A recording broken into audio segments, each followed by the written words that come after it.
Okay, cool. So, Dewina Kraus, you go by Dewey, Yep. and you are a marriage and family therapist, LMFT, licensed marriage and family therapist. Right. And could you tell me, like, you're working at Prairie Care right now, like, what are you currently doing? And then a little bit about your history of training and experience. So right now, like you said, I work at Prairie Care in Rochester, and I am focusing right now on partial hospitalization program for adults. Prairie Care has partial hospitalization for probably kindergarten through adult, and so I'm focusing on the adult population. I also have an outpatient practice for a variety of people, mostly adults. I do see some kids, especially in the context of family therapy. Okay. My background, I started my clinical career as a music therapist in the late 80s, early 90s. Got some exposure to inpatient psychiatry as part of my music therapy training, and I really like that. Worked for a while in geriatrics, in nursing homes, directing therapeutic recreation programs, and then got married, had kids, decided to focus on that, taught piano lessons.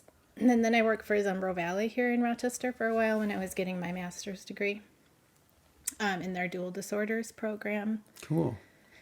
Then from there, I got specialized training in family therapy, worked in the school based program in eastern Minnesota. And then I ended up at Blue Stem Center. That's how you and I met, as an outpatient therapist there. So, what year were you starting to study family therapy around? I'm I think I went back to do my postgraduate training in 2007. And that was why you were at Zumbro. Actually, I was teaching piano lessons.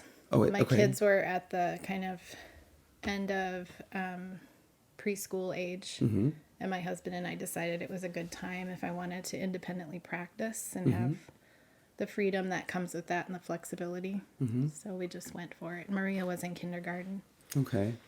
And so you started your doctoral master's program there. Yeah, it's a postgraduate program because marriage and family therapists have a little bit more training than just a master's degree. And I had a master's degree in psychology already. Okay. So, Yeah. And so then you get out and then you start at Blue Stem as an LMFT. yep. Okay. Great. And so, and that would have been around what, 2000? I was fully licensed in 2011. Okay, great. That's when I started at Blue Stem. Okay. And so I see you as, at least personally, the family and marital therapist guru. And I know that you're doing something different, like in your partial hospitalization program. Is that DBT that you're doing right now? Partial hospitalization, people are there 5 hours a day, five days a week. It's thought of as prevention for people so that they don't end up being hospitalized.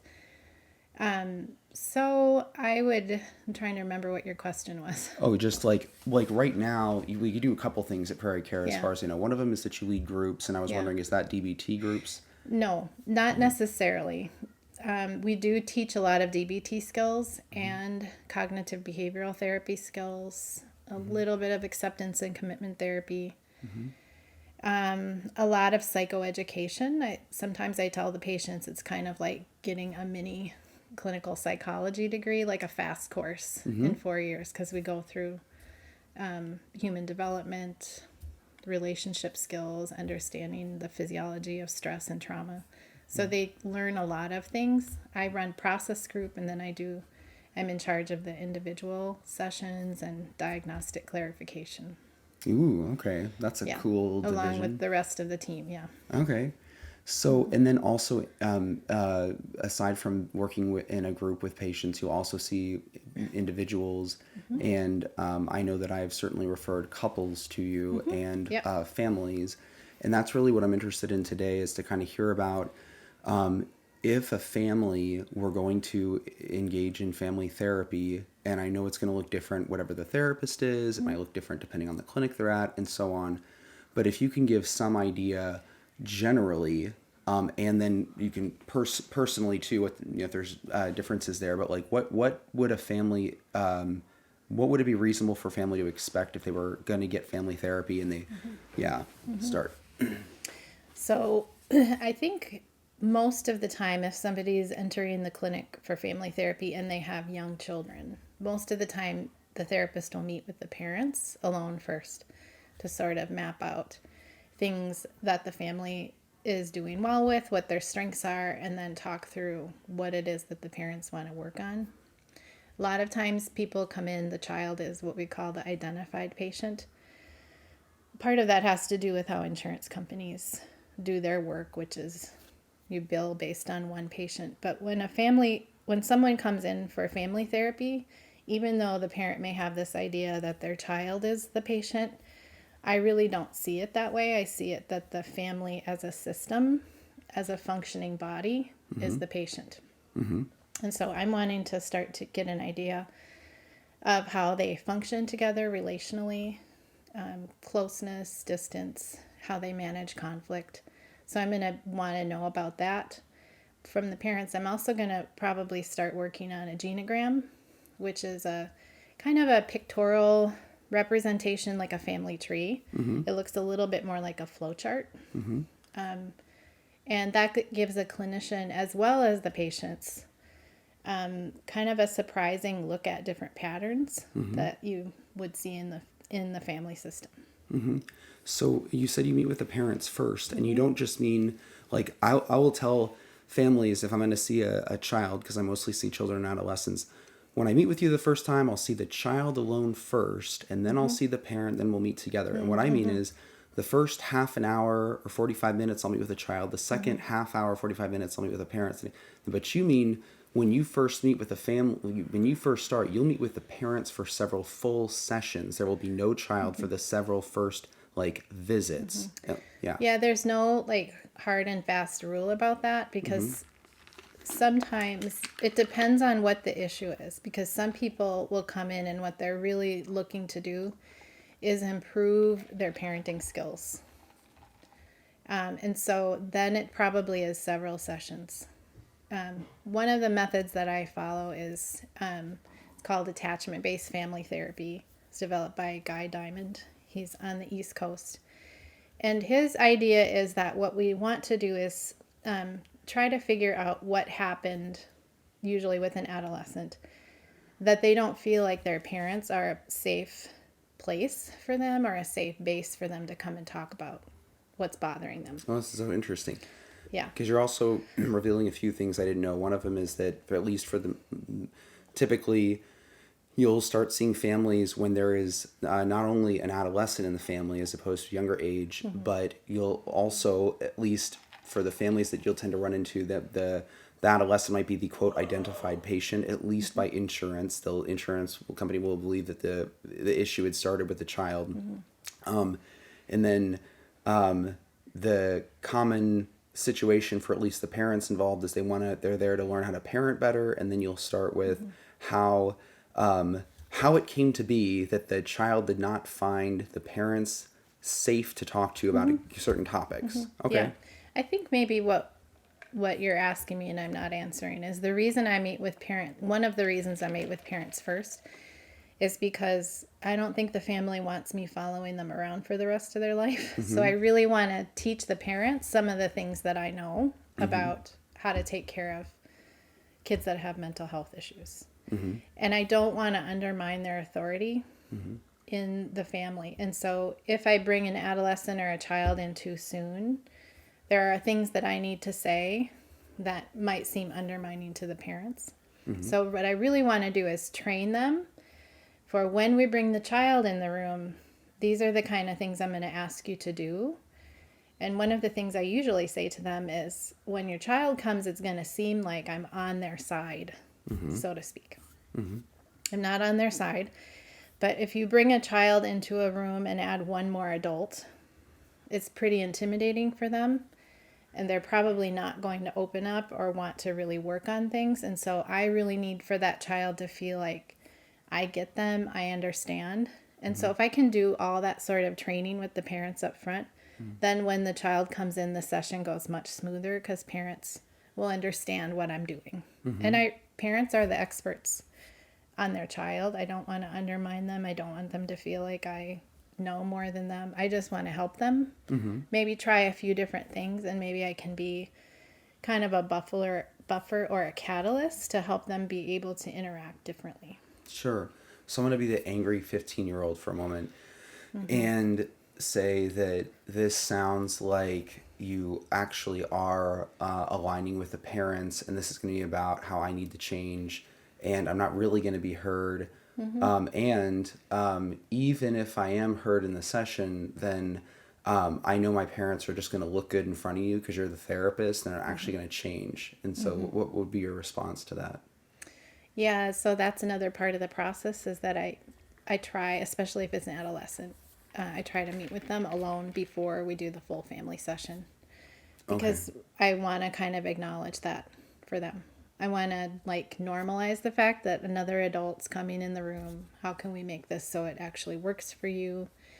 And you made a comment that I'm forgetting now that I think was important about how sometimes 15-year-olds view the session. Well, that the therapist is going to end up aligning with the parents, and whether it's because they listen to this podcast or whether it's because they just are skeptical, they might think, okay, the therapist is going to be my friend, and then they're going to align. They're really going to align with the parents and about me changing me is what it's about. Yep. So the part I wanted to highlight was like a lot of times kids will say, well, that's not how my parents act at home. So we just go with that. And there's a lot of validation around that. But I sort of normalize that for the kids and the parents. Like, this is a really artificial situation. And it can be really difficult to feel like somebody is monitoring your parenting. So I like to just put a lot of that stuff on the table. Say, yeah, it would be normal if you're worried about that. So if the 15-year-old mentions that, I'm probably going to be very validating of that and say, yeah, that would be really hard. If you feel like you come here, your parents act totally different. So how do they act? I may ask the family to reenact some of those things in the session. I may ask them to change roles, like to have the child role play how their parent acts, and the parent may do the child.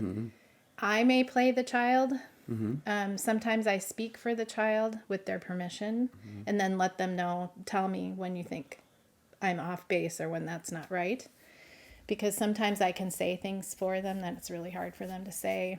So there's a bunch of different little techniques that a therapist learns in working with families. So that's gotta be really fun, or I would hope it would be. I mean, it yes. sounds like fun, but it could also be very hard. Yeah, I think it's not. Yeah, it excites me, and in that way it's fun. But usually people are in pain when they come in my office, so they don't experience it as very fun until they start to make some progress and see. So one of the things that I would imagine you're at a disadvantage with is that you're not working with these people individually. And so how that could be seen as a disadvantage to me is you, like, if I'm working with a child and I know a lot about their story that they would only feel comfortable saying privately, for example, then I'm aware of a lot of elements going on for that kid that's making life very hard for them. And then they're in a family therapy situation. And so, and then of course, every member of the family has their own stuff going on. And so, how do you approach it so that, I mean, or maybe how do you work with that, given that that's true, that like everybody has such a lengthy individual story that you never know, just because of the nature of the situation, like you don't necessarily have the time, you can't pull people aside necessarily individually. How do you deal with that when you're working with a family? I don't worry about it until it needs to be worried about, I guess. And I can pull people out, and that does happen. Okay. That I'll say, take a little time out. I just want to meet with mom for a few minutes, or I just want to meet with Billy, the child, for a few minutes. And that usually happens if I do sense that there's something individually about that person that they're struggling with in the moment. So, yeah, especially when somebody's really upset or really dysregulated and the family's having a hard time being a regulating force for them, then I may need to pull people out. That doesn't really happen that often. So suppose you have like, I'm gonna because I sort of have this picture of generic patient with depression or anxiety, which in our culture are not that stigmatized. They're very common, and generally speaking, they're relatively easy to treat for psychiatry, psychology, social work. But let's say you have a family and like there's a individual going into the family therapy who has like a dirty secret, for example, like maybe there's an affair, or maybe someone is abusing substances or whatever. Like, you know, what would be good for one to know in who's whether it's the child or the parent, because I could imagine someone thinking our issues are so big, or my personal issues are so big, and maybe they think, should I bring it up in family therapy? Maybe they're thinking I would never bring it up in family therapy. Like, how does something like that affect the work that you're doing?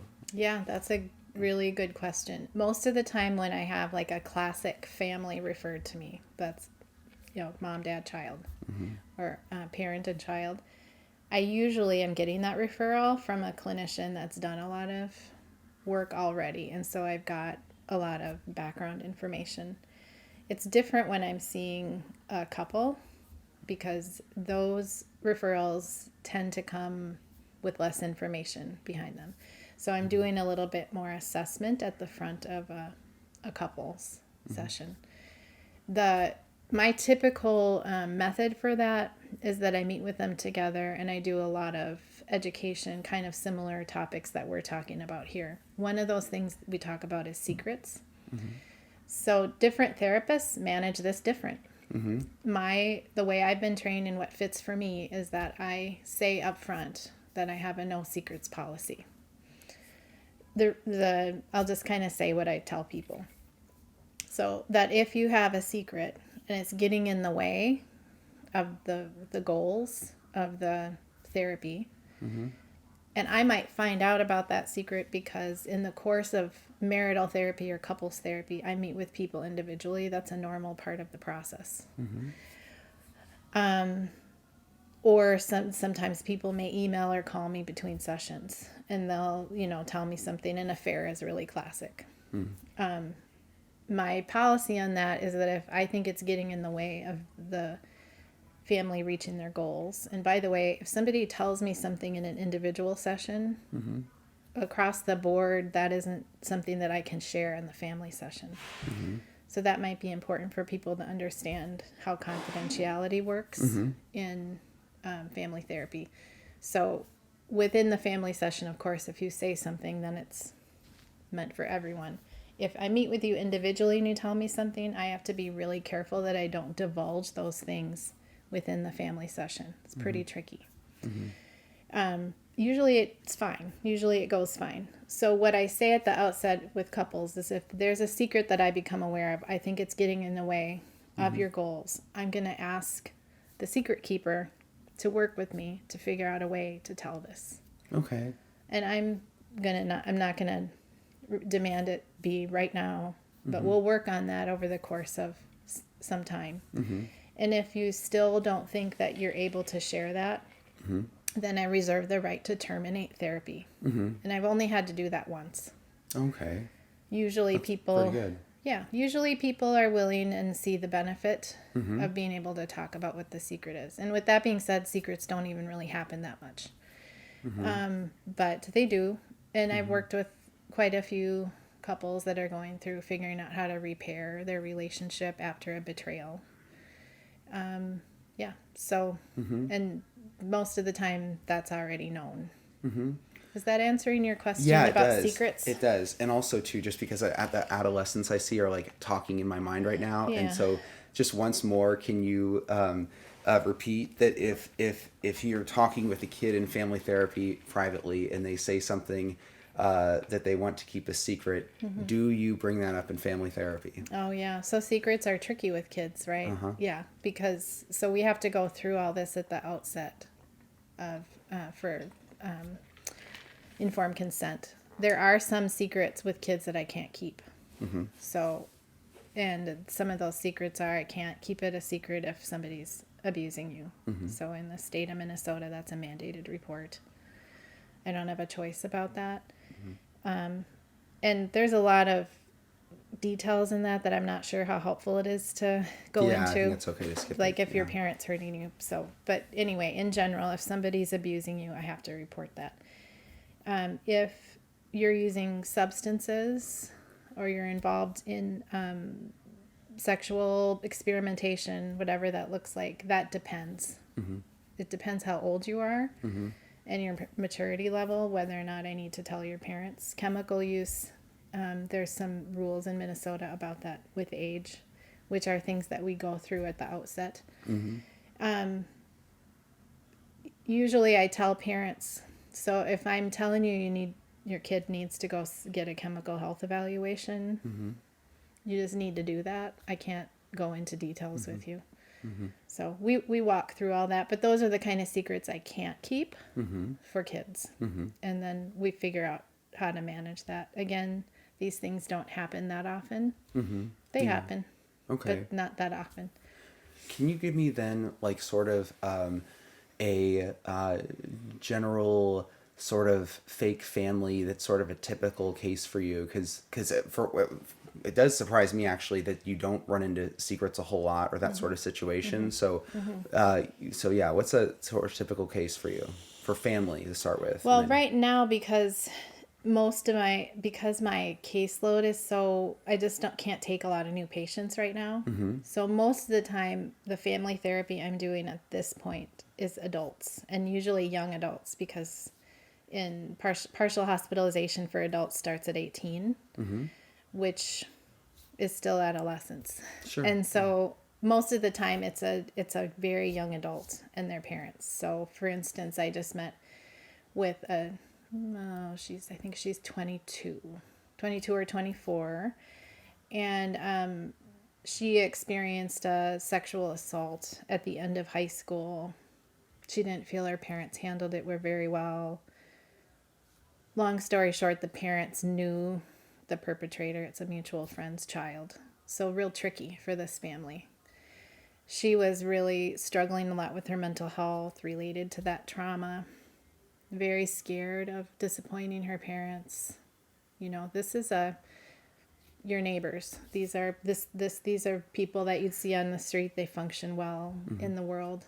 But again, it wasn't a secret, but it was this thing that they didn't talk about. And it was really manifesting and making anxiety worse for this young woman.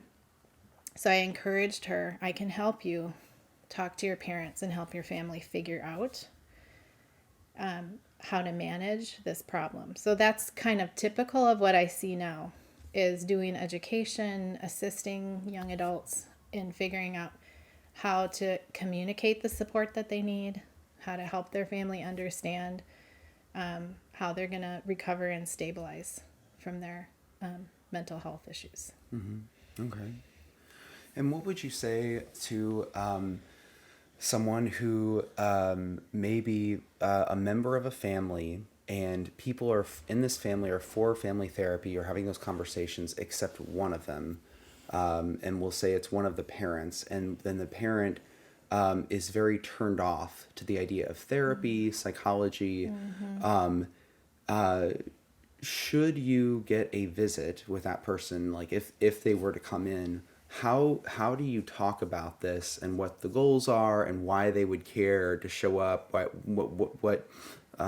do you go with that if you have someone who's very resistant to the idea of this? Well, I think, first of all, I'd be really curious about why they're resistant, if they've had bad experiences, you know, in here and there, just in my personal life, even when people find out I'm a therapist, they may share with me, oh, my parents made me do therapy. When I was a kid, I'll never do that again. So sometimes people have really clear stories about why therapy is bad for them. So I want to hear about that. And mainly I just want to know, how can I not do that? How can we make this a better experience for you? So that's my main curiosity, is what's potentially getting in the way, and then how can I be what you need in this situation? Yeah. Okay. Because I would imagine you'd be put in the middle a lot between, especially if you're working with a parent and a child, even an adult child, if you have two people who see the world very differently. So if you have the, depressed daughter, and the parents, maybe they think the daughter's always making excuses, and there's some truth to their concern about that. And with such conflict, like I just think that you would have a job, because clearly I do not do family therapy, and so that's why when I imagine, I'm just thinking, like, even with all the prep work with the parents and prep work we meet with the child and stuff, I could still see getting in the middle of something where you are, on one hand, you are going to let the parents down if you support the child in this, and on the other hand, if you going to completely let the child down if you support the parents on this. Can you tell me about how that works? It's skill. I mean, that's you have to learn how to do that as a family therapist. One of the concepts is called joining.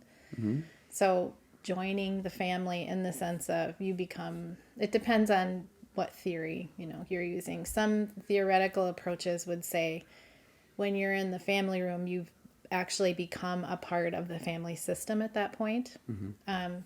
So I just think it's about building relationships with people and offering myself as a tool for them. So I think people learn to trust you, or they don't. And it's a process of building that trust. But I think that's the skill, is learning how to be in the session and build a relationship. There's a lot of different ways to do that. Okay. So sort of like having Dewina Kraus in your living room as that's cool. Okay. Speaking of different theories, I know that one that you're big on, or at least were big on, is family systems theory, right? So why is that different from other theories? And if that's still your thing, your go-to, like, why is it compared to other perceptions of how to think about a family? Yeah. So my field of study actually comes from sociology. Marriage and family therapy is an offshoot of sociology. So kind of the dynamics of family psychopathology. And sociology is the study of groups. So a family is one of those groups. And then other sociologists study the family at large, and politics, I would say, is probably a type of sociology. Psychology is the study of individuals. And so marriage and family therapists are really focused on how do groups work together, and what are the dynamics that hold a group together, keep them healthy. I don't just use family systems in my work. It's kind of, complex, because there's a whole group of theories that all are under this umbrella of systems theory. And then there's a few other theories that a family therapist might use that are actually not technically family systems theories. And if you want to learn about that, you can take my class at St. Mary's. So there's lots of different ways to affect change into a family system. Why do I think it's important? I just wholeheartedly believe that people have the capacity to heal in the context of relationships. I think it's probably one of the most important healing agent. So even if you're just meeting individually with your therapist, even with your psychiatrist, there's a lot of healing that happens because of that relationship that you build. Because if somebody is just coming to you and you're going to help them fix their biochemistry. There's a certain amount of trust they need to have in you. And the research shows that of all the things that create change in therapy, I think I'm probably not getting these numbers exactly right, but the proportions are close enough. 60% of change has to do with what's happening outside of the session altogether. So you basically have no control over that. 30% of it has to do with the relationship, and only 10 or 11%. Do we have enough percentages left? I think so. Only 10 or 11% of that has to do with the actual theory you're using. So that relationship building part, that's the change factor. Mm-hmm. So that's why family systems is a really big fit for me. Mm-hmm. I also really am interested in parenting, parent coaching. Maybe that's just because of the time in my life I was in, but yeah. I think I answered your question. Yeah, you did. So why you care about it. So what is it? Like, it sounds like you think about the family as a system, but like, what is it beyond that? What's a family beyond the system? What I mean is like, so what is family systems theory? Like, what is it? Yeah. So one of the ways to describe what systems theory is the understanding that, kind of like ecology. So we learned that if we used a chemical in our environment, it started making the shells of the bald eagle's eggs very weak, and then the eagle population started to plummet. So all those things were related to each other. So when there are not any eagles, we just have an overpopulation of fish, etc. So everything stays in balance all the time. Whether or not it's a healthy balance is another question. So the wildlife experts figured this out, stopped using that chemical, and now we can drive along the Mississippi River and see thousands of eagles because we got the system back into better balance. So we're wanting we apply that same theory to families, that families stay relatively stable in the ways that they interact with each other and function, even if it's unhealthy stability. It's kind of like a three-legged stool. That stool will be very, very stable until there's a change affected on it. So it's even if somebody in the family wants to change, the family system will be very much against that because it's hard for people to make changes. The system can be very stable. So family therapy is kind of like removing one of those stools, and we have to destabilize a little bit and do something a little bit different, and then the family will reorganize around a new healthy system. So I'm hoping that makes sense. I think it's making sense, except that I'm having trouble with the idea of stability that's not healthy, because to me that means the way the family interacts is essentially like very similar. Things tend to stay the same unless there's some disruption. And one example you gave is the disruption of family therapy. And so that pulls one of the legs out and the family reorganizes. So, or even in the case of the bald eagle ecology example, like it sounds like there's something that stays the same, but like I'm trying to think about the power in this theory. The power seems to be that if you can establish a healthy routine or something, then that tends to stay the same. Yep. Okay. Yeah. Okay. Yeah. Okay. But I think for a family therapist, one of the things that we are aware of is that it's hard for people to make changes. So the idea of homeostasis, families, want to maintain that sameness because it's comfortable. And there's some anxiety involved in making any kind of changes. I know that to be true for my family. And no family is 100% stable or healthy. I think we're just healthy enough is the place where we maybe want to get to. But it does create some anxiety to change the way I'm parenting, to ask an adolescent to do things differently. It's kind of scary. It's kind of like, I don't know if I want to take this risk and do this thing different. So within the context of a therapy session, we can practice some of those things and create a new experience so that people feel less anxious about then going out and trying that on their own.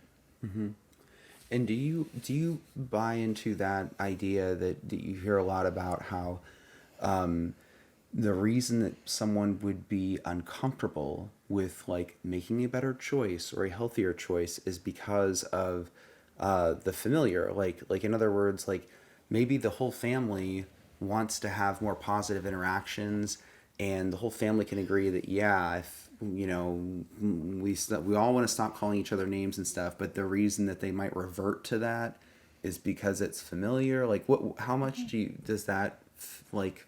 How much uh, evidence or support does that have, that idea?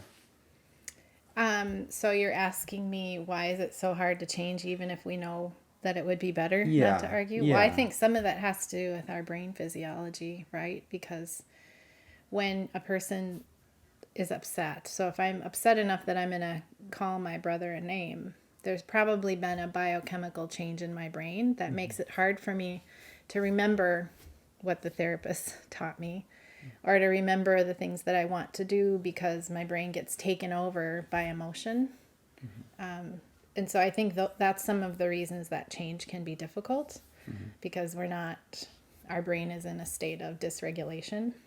So that's part of the work that we will do in family therapy is create a new paradigm or a new idea of how we're going to pay attention to our bodies, what we're thinking and what we're feeling. And I use a metaphor of anger mountain. Some therapists will use a temperature gauge. So if 1 is at the bottom of the mountain and 10 is the top of the mountain, and 10, this is a volcanic mountain, by the way. Okay, there we go. So at 10, things are explosive, and you're saying things that you regret, doing things you regret, saying things you'd never say if you were at 1 and things were calm. What we want to do is figure out, how do I know when I'm at 5? And so we do some practice at paying attention to how our body feels, what we're thinking, what we're feeling. And then the family has an agreement that if I'm at 5, we're going to name that. Some families will say, I'm at 5. Some come up with a code word like pickles. So kind of make it fun for kids. And then we take a little break. Takes the brain about 20 minutes, 30 minutes to reverse that so you can climb back down the mountain. So we're at a more calm state because then you're able to do more change and do the things that you want to do because your brain's not going offline and very dysregulated. Okay. So try to stop that explosion way before, because once you get past 5, nothing good happens. It goes really fast. So I'm going to give you a little harder one here. So again, you work with families, and so you have busyness, right? And so what have you said to families who say, yeah, well, we don't have 20 minutes or well, we can do that, but we're not actually going to come back to the issue or that sort of thing. Like what's your response to that? Yeah, so I think that is maybe a values thing the family needs to look at. So that's a conversation we have about, what are you prioritizing? What do you value? If you value your family, then are your behaviors, the things you're choosing, lining up with that? So we can talk about that if people are finding that to be challenging. I think some parenting skills can really help parents. Like if you're in the middle of, everybody has to get to school. So I think this is part of the things we can learn in family therapy. So parents are oftentimes they're setting the mood in the home. That depending on how they manage certain situations, they can get different outcomes. So I teach them some little tricks. Like one of them is to remember that first we have to regulate. Second, we relate. And third is to reason. And I know one of the mistakes I made easily as a parent was trying to start with reason. Like, come on, we have to get to school. The bus is going to be here in 5 minutes. Why don't you get your shoes on? but the child's brain may be at close to the 10 on that mountain of emotional dysregulation. So if we start with little tricks to help the child regulate, it could be a breathing exercise, it could be validating them. Validation of another human being is extremely regulating. So that may sound something like, I know it's so hard to get your shoes on. This is so hard. And they're, yeah, it's really hard. Then the second part of this is to relate. So that might be just physical touch. So let me help you. Might be giving them a little kiss on the head or a hug. We can do this. I'm with you. So we're a team. I'm going to help you. And then you can reason. So you can watch that little brain come all the way from 8 or 9 all the way down to 3 or 4 by just remembering to start with regulation and then relate and then reason is last. So some little tricks like that. Mm-hmm. Practice. I like parents to have sentence stems that they memorize. It makes it easier because if your brain's starting to dysregulate, if you can just get yourself started on the right sentence, on the right foot, then you're going to end relating and helping the child regulate. That's great. What are some of those? I take a lot of them actually from Love and Logic. Mm-hmm. Things like, oh, I know this is so hard. Or darn, what are you going to do about that? So I think my kids kind of got wise to it and then they would start rolling their eyes. But I mean, I think it does help you as a parent to regulate yourself. Yeah. Because you have a goal in mind. Mm-hmm. Cool. Okay. Mm-hmm. And then also you were talking about in the scenario I gave where I said, okay, the family's super busy.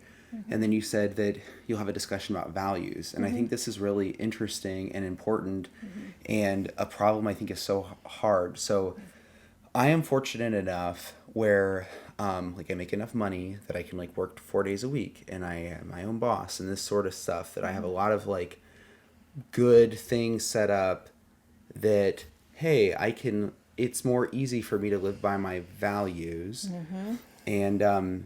And even still, but one thing I run into is especially time for families. Mm-hmm. And there's a part of me in some families who are not as privileged as I am that I want to think, man, this is more important than, the extra report you have to write for your job or this sort of thing. In my mind, I'm thinking, this is more important. You have to make time for this, whatever this is. And it's usually something psychologically related, like time with your family or something that's going to benefit this child. Okay. Whatever that is, showing up to an appointment. And then the other part of me is well, it's not just that easy. Okay. Because not everybody has a 4-day work week like I do. And even if they did, it's they'd probably be doing it. So I'm sort of torn because I think our culture is really messed up, in my opinion. And I think that our culture should give people that time to go to their child's appointments or do whatever it takes so that the family is healthy. But nice. What's that? That would be nice, wouldn't it? That would be very nice. Yes. So our culture is very messed up. And so sometimes I feel like if so how do you a family might really value showing up to their kid's appointment or having an extra hour with their kid a week. And let's say it is seemingly their job or whatever other demands, what's that values thing? Because the most I can ever say to people is I think sometimes, and I don't say it as a blow off phrase. I say it because I really mean it. And I've had to do the same myself. Sometimes we have to make some really hard decisions. Okay. And that might be, for example, with a job or with a whatever that they otherwise would be committed to, because that's all I know is that for at least myself, it's sometimes you have to give something up to make an advancement. But how do you go about that values conversation? I don't know. I mean, that's so individual for every family. So I for some reason I have one family in my mind at this point that I know that it wasn't a matter of the parents struggling with their values. It was a matter of very complicated issues happening in the family and very complicated financial issues on top of mom really struggling with her mental health and having a really significant trauma history, and then kids that have really significant neurodevelopmental issues. So I often am not sure I have the right to tell that person, like, you need to look at your values. I probably wouldn't have that conversation. It'd be more around how can I help you find supports, and how can we, of what we have for a system in Olmsted County, how can I help you make those things apply to you? And that's when that's for me, the conversation is more about me moving in as a support person to help you. And I think at the same time, people still kind of get caught up, right, in things like, keeping up with the Joneses, because they think maybe if my kids have the right toys under the Christmas tree, then I'm being a good parent. So we can talk about those more micro decisions that they make within a day. Sometimes it has to do with parents and their own boundaries interpersonally with their kids. A typical scenario for some parents is that they feel bad for their kids because maybe they're going through a divorce or something. And I think kids need a lot of validation and a lot of grace in those situations, but it's really easy to swing too far the other way. So that you're not holding enough boundaries for your kids or not having enough expectations. I'm working with a mom right now who's noticing, like in hindsight, that she was feeling so bad about getting divorced, that now in hindsight she sees that she didn't expect enough of her children, and so she's struggling with her own mental health and now trying to get some of that parenting boundaries back. So sometimes it's that conversation. Do I have enough boundaries with my kids? Am I able to tolerate them being upset? Because sometimes kids just need to be a little upset for a little while, and we can help them regulate and relate through that, rather than just giving them the candy that they want or letting them sit on video games all night. So that's pretty complex, I think, and mainly more of an individual discussion. So, okay, but you said something that I think that's super, like, that I see that's super common, and it might not be the divorce, but the parental guilt about whatever the thing is, and it might be divorce. And so, and the parent, at least, like, and I'm sure this is true for you a lot too, the parent on some level knows that they're not setting the best boundaries, and they feel it's so hard for them to overcome that guilt. And also too, I mean, I'll speak for myself. If I got a divorce, which I haven't had that before, if I got a divorce and I found myself in that situation, which is to say, okay, I feel really crappy, like I feel like I'm a bad dad, I'm fighting a bad life, and so I might let things go. That's what we're talking about right now, where parents can go too far on that, and they don't set appropriate boundaries that they end up later regretting because it doesn't help their child. I don't know what the right ones are. You know what I mean? Like I can imagine, but I could imagine being a parent with a lot of guilt about whatever thing it is, and you want to set those healthy boundaries, but you don't even know, like, because we don't learn that in our culture. So like, do you have any guidance about when a parent does have that guilt because of whatever it is the parent did in their past that they feel like a crappy parent about, and they have some idea, yep, I'm probably being too lenient about X. How do you help them sort of get their inner compass or radar back with that stuff?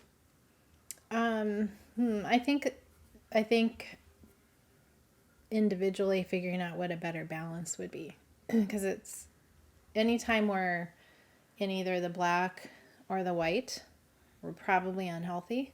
So figuring out how we can have more of a shade of gray, so that at the very same time we recognize maybe the emotional difficulties our children are going through, that we can also have those boundaries. So we might just like write that out on a list with a parent. I mean, if I'm going to make an advertisement for family therapy, this would be it, because wouldn't it be nice to have somebody to sit with you and figure this out? Like, how can I find that balance? And how do I recognize when it's my stuff getting in the way? Because that's a lot of times what it is, right? You know, I can remember a time when I was mad at my children when they were adolescents about something, and I had the thought, I think I'm mad at my kids because of something that I didn't get as an adolescent, and I'm mad because they get it. And when I made that connection, I was able to say to myself, that is not my children's responsibility that happened to me. So I could disconnect those two things and regulate myself in those situations and find better balance in the ways that I interacted with them. So sometimes a therapist can help you make some of those connections, like, oh, this is maybe more about something that happened to me a long time ago than it has anything to do with my own child. And so I can let go of that, disconnect those two things, if I have healing I need to do in that subject area, take care of that. It's very, very common for parents to notice struggles in their parenting or in their own mental health at an anniversary of something happening to them. Let me just give you an example. My mom died of cancer when I was just about 16. So when my children turned that age, I started having more, noticing more emotional reactions to the way I was parenting them. For example, why don't my kids, take care of their college applications? They're so lazy. What are they, nobody did this for me. And when I had that thought, I thought, that's it. That's what this is about. Is that it reminded me of my own abandonment when my mom died. So I was able to disconnect that then from my kids and say, that is not about them. That's not their fault. They don't deserve my anger about that. That's not their issue. It was great to disconnect those things. And then I could just be their parent, and then I do my grieving with adults. Adult supports. Yeah. That's great. Yeah, that's great. And it also makes me think about the people who, once again, I have this idea that some people certainly, and it's usually men, I think that they oftentimes, like I could imagine someone hearing what you just said and like, I need that. That's what's going on for me right now. And I can also imagine some people thinking, well, like, is useful as what you just said is some people thinking like, well, I just need someone to fix my kid, or it's not me, it's not my stuff. My dad hit me, I'm fine. I don't need a therapist to deal with that. And I know we both care about that person who thinks that way. And so I sometimes think about like, how do you help that person, and yeah, I'm just curious if you have a... Well, I am very biased about this, and I think that the research would agree with me that if you were beat up as a child, that's going to affect you. It's a whole range of how that affects different people in different ways. But on some level, that's part of your story, and that is going to affect you. Sometimes the effect is only positive. I haven't met a lot of those people, but I always meet people that aren't, at work I see people who are struggling. So I have to recognize that my population is affected that way.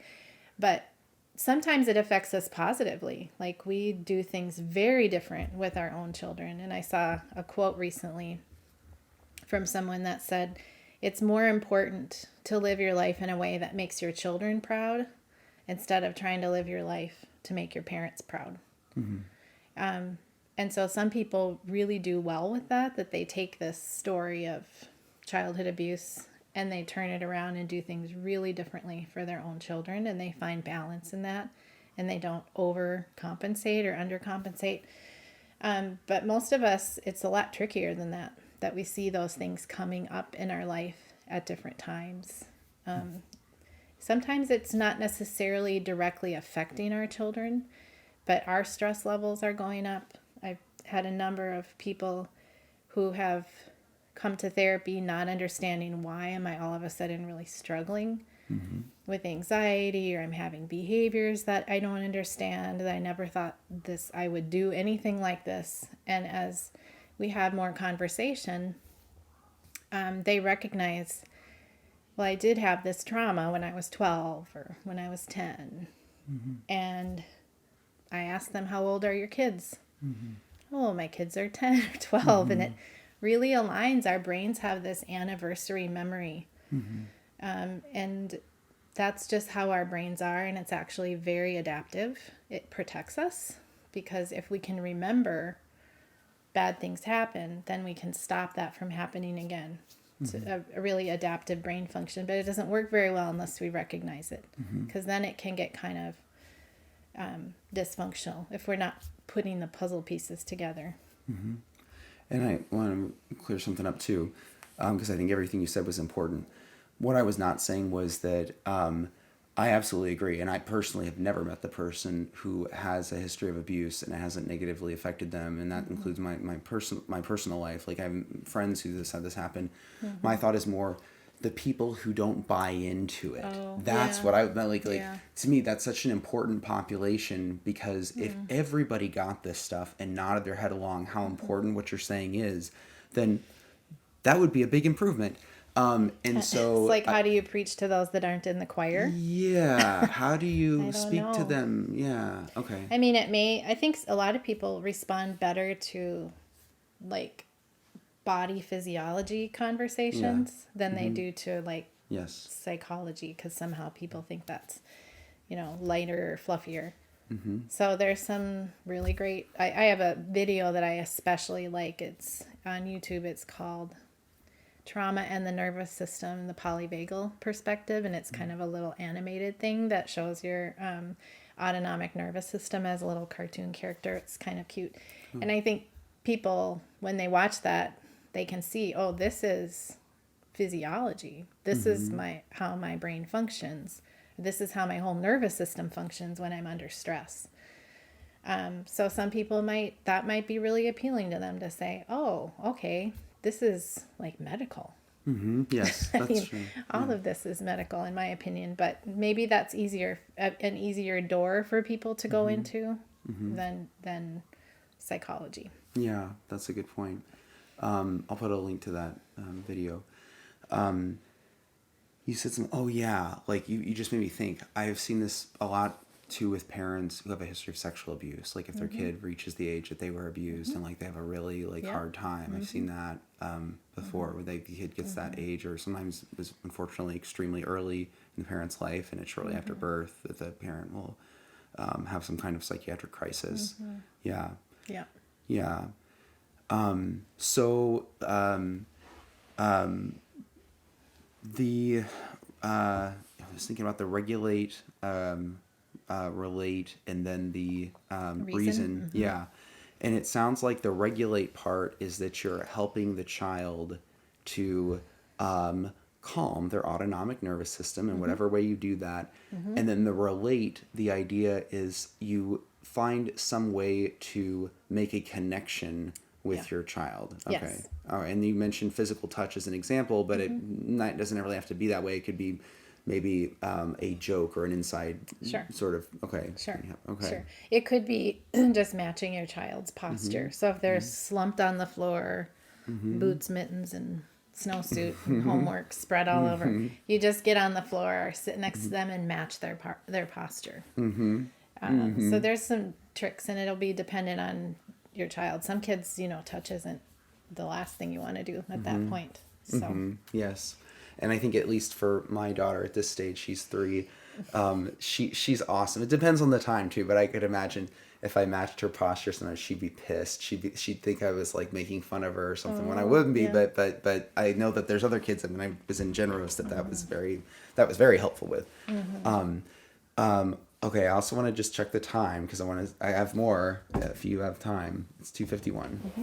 You have time? I have time. It's my Okay, cool. favorite subject. Okay, great. Okay, good. Because is it okay? I want to move a little bit to couples therapy specifically. Okay, great. So last I knew, you were Gottman trained, and Mm-hmm. as far as I knew, when you meet with a couple, that was kind of your framework, is what's taught by John and Julie Gottman. Julie Gottman. Mm-hmm. Okay, great. Yep. So, can you talk about uh, you don't even know the couple yet. Tell us about the framework, the Gottman framework, and what your expectations are in that sort of therapy. Yeah, so I use Gottman. I also use a lot of the work of Susan Johnson, who developed a therapy called emotion focus couples therapy. They're not different. They overlap in many ways, so they work really nicely together.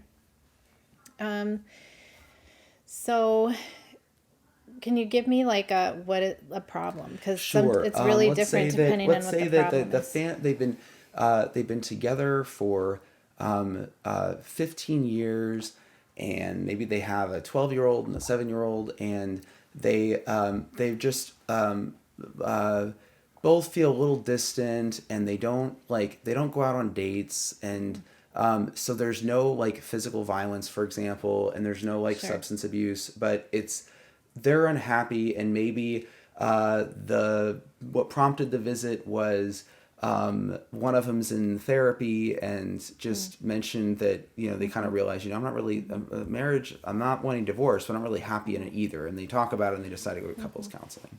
Yeah, so the Gottman Institute, by the way, has a really good blog that I would recommend for anybody because all the information that's coming from that institute is very sound. It's all based on research. That John Gottman's probably one of the most influential psychotherapists of, I used to say 20 years, but I think I have to take another 10 or 15 years onto that. So his work is very important. He has done really good research. He actually had couples, it's called the Love Lab in Seattle, and couples would come to the lab, and his graduate students would code facial expressions. And so in an area that's kind of hard to research and hard to quantify, he's done such a beautiful job of helping the field of psychology and relationship studies move forward. Also, they quantified heart rate and galvanic skin response and pulmonary functioning and all these things so that we could get good numbers. And he says that he can predict whether or not a relationship will survive with some really kind of astronomically high number. It's in the 80s or 90s.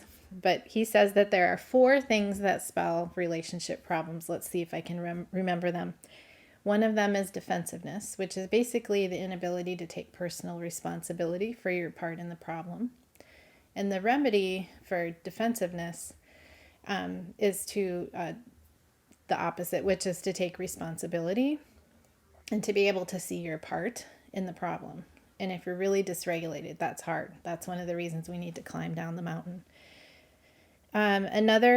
He calls these the 4 horsemen of the apocalypse, by the way. So signs of the end.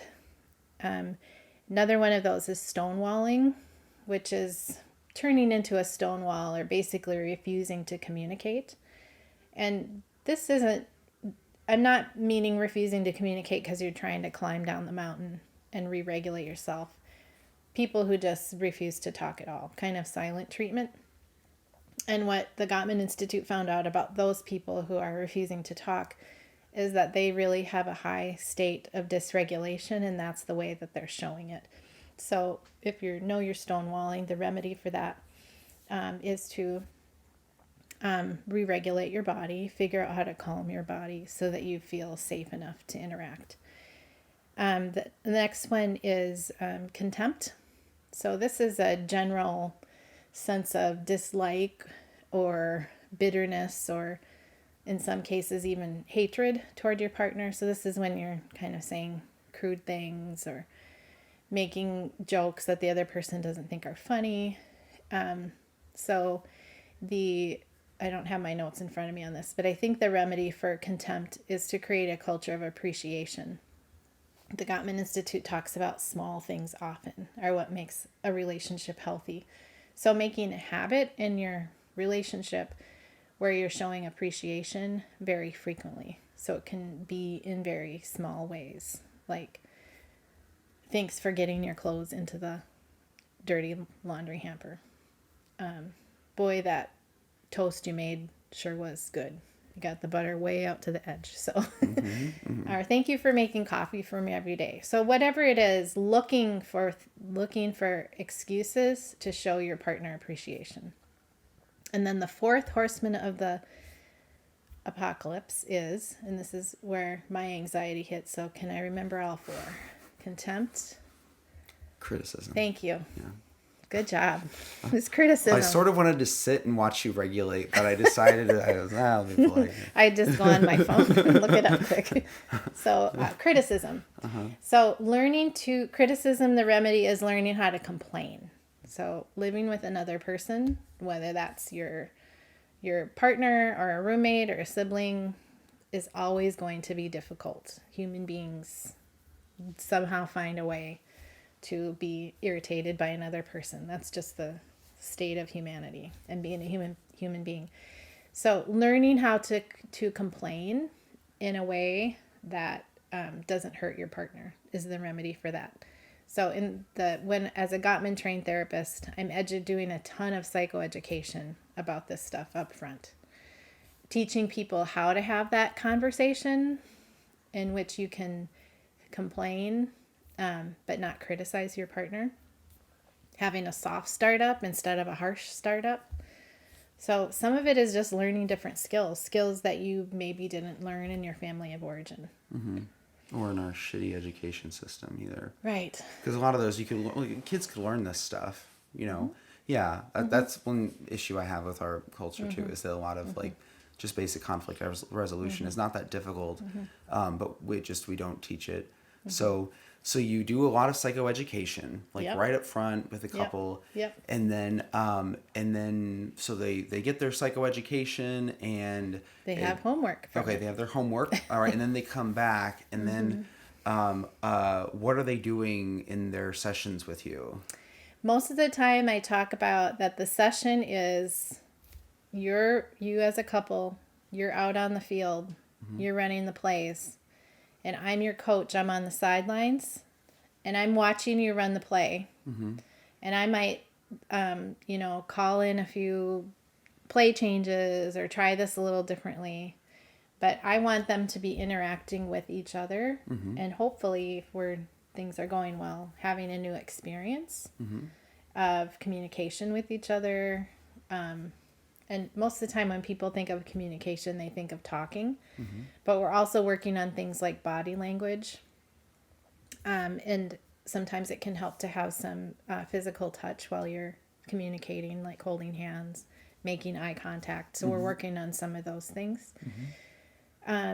Sometimes I need to blow the whistle and come in and, really do the play with you. So I might need to take the part of the husband or the wife or the one of the partners and help them redo the play, show them how to do it differently, then send them back out in the field. Let's try it again. So we're practicing. Sometimes in the course of that, people come to recognize some of the things we were talking about before. Like, I think I'm really reacting strongly to this because of a family of origin issue or because of a sexual assault. And so then we might move into more, I might use more of Susan Johnson's work with emotion-focused couples therapy. So meeting somebody emotionally where they're at, providing validation, showing the partners the kind of dynamics that they tend to get into. One of Susan Johnson, her book that she wrote for lay people is called Hold Me Tight.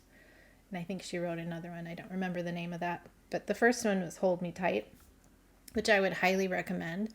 It's a really great book to understand how your attachment history impacts your romantic relationships and your marriage or your long-term relationships.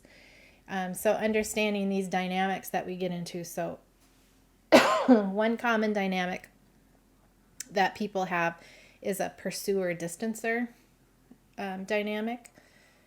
And this looks like one person needs to talk and talk and talk about the problem, but this person, for whatever reason, that feels really uncomfortable for them, so they distance themselves, and this person keeps pursuing and they keep distancing, and it's very frustrating for both people. So we think about, practice, brainstorm ways that the pursuer might be able to distance a little and the distancer to get them to pursue. And the key to this is that they see this as a we problem. Oh, this is what we do in these situations, so that they see themselves on the same team, so they can start running the plays differently. Okay. So there's different exercises that we go through to identify what some of those, Susan Johnson calls them demon dialogues, or dances that you get into. She talks about the fact that we're all trying to always reach out and connect.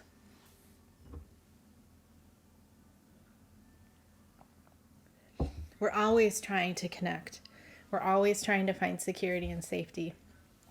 But in a long-term relationship, it can be like you're on this tightrope and you're trying to reach out to connect with the other person, but the way that you do it misses them and they don't understand that's me trying to connect with you or trying to tell you something. So we learn how to, together with me as part of the team, we try to figure out why we're missing each other and then come up with ways so that you can connect and feel secure and be a strong base for the other person. So that technique is more based in attachment theory. Cool. That's neat. I'm glad you told that. I have not heard of that before. Okay. So when you're working with couples, how much of the visits, at least, are about because I would imagine most of the visits are probably about conflict, but I don't know how, and also too, I don't know with Gottman how much of, like, as far as I know, Gottman is just as much about the pro-social, pro-marital sides as it is the conflict sides, but I don't know about the therapy piece, if that tends to be more about the conflict in a marriage or if it's, like, as far as time spent during a session. I mean, it's probably a combination of both, right? Because if you identify a problematic dynamic, you're always going to want, what is the remedy for that? So one of the things that he wants couples to do is to improve their love maps. And he has this concept called the strong relationship house, and he wants that to be foundational. And what he means by love maps is, how much do you know about the other person? Could you win the dating game? Do you know trivia about your partner? So that's kind of fun, because that's often an assignment that I give couples. There's an app that the Gottman Institute puts out that has a bunch of card decks, so you can download that. Last I checked, it was free. And so you can, take that, set aside an hour after the kids go to bed and, share a frozen pizza and go through these card decks. And it's kind of fun to see, do you know these things about your partner? My husband and I attended a conference I can't remember what they call that conference. It's the Gottman Institute puts these on. I'm not sure what that looks like now after the pandemic. But we were there before the pandemic. We flew to Seattle because I wanted to be taught by John and Julie Gottman.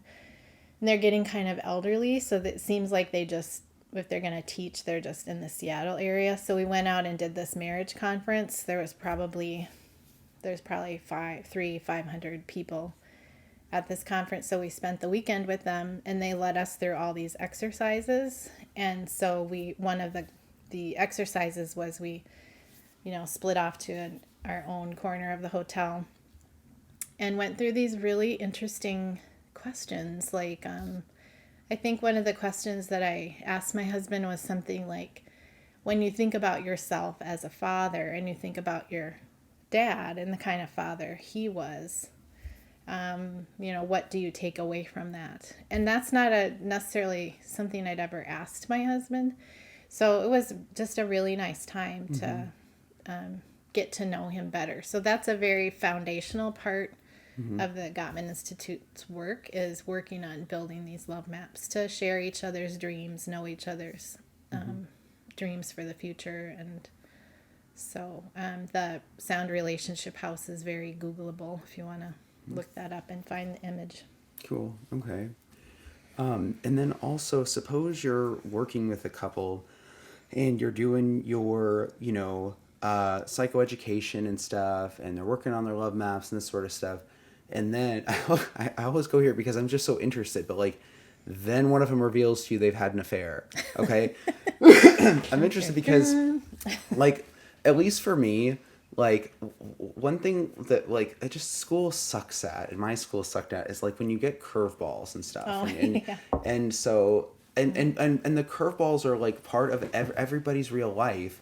And so I think affairs are a particularly important idea, at least for me, in thinking about marital therapy, because they seem like the most, or certainly one of the most disruptive things that could happen. And I am very interested in, and I care very much about promoting to society at large that even big things, like there's actually like these things have happened before, and there is help for them, and that, and so on. And so, especially since I'm with a couples counselor, it's like I want to hear like how does that go. And too, if people are listening to this and like, this sort of thing has happened, then it's like, okay, well, I mean, again, if I was going into couples counseling and I had an affair, I could imagine if I didn't know what I know, being like, I am so going to be seen as the villain, the asshole, blah, blah, blah, blah, blah. This is not going to be helpful.